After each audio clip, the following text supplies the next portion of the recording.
Ежегодно по всей стране случаются сотни несчастных случаев, связанных с переездом железнодорожных путей. И это несмотря на то, что сотрудники ежемесячно проводят выездные мероприятия для профилактики чрезвычайных ситуаций. Город Канаш хоть и не признанная, но тем не менее железнодорожная столица Чувашии. И он окутан путями разных направлений. В этот раз сотрудники посетили 282 километр железнодорожного переезда, разъезды 275 и 293 километры, находящиеся в Канашском районе. Если даже экстренное торможение поезд применит, он остановится только через 800 тысяч метров где-то, почти километр. Поэтому лучше даже если, например, обслуживается переезд со шлагбаумом, шлагбаум, например, еще поднят, но уже красный сигнал, сигнализация работает. Будьте осторожны.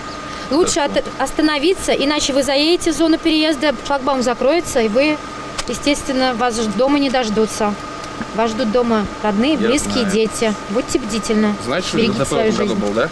Да. Акция «Остановись перед переездом» проходит с целью предупреждения несчастных случаев и информирования автомобилистов. Если, допустим, шлагбаум открыт, а сигнал уже работает красный, лучше остановиться, подождать, пока поезд проедет, и дальше продолжить путь. Берегите свою жизнь, вас ждут дома.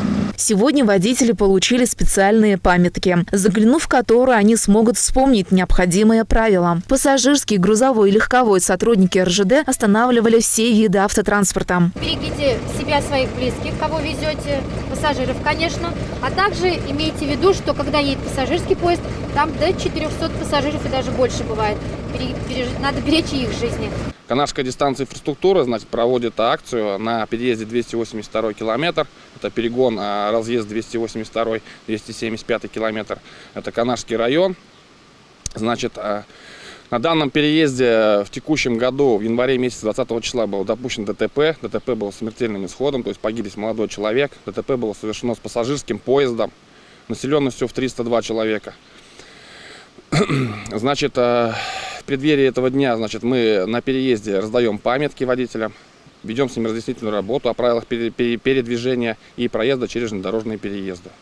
Значит, уважаемые водители, берегите свою жизнь, берегите жизнь своих близких, берегите жизнь своих друзей и думайте о тех людях, которые едут в поездах. При пересечении переезда строго соблюдали правила дорожного движения, так как переезд является зоной повышенной опасности на железной дороге.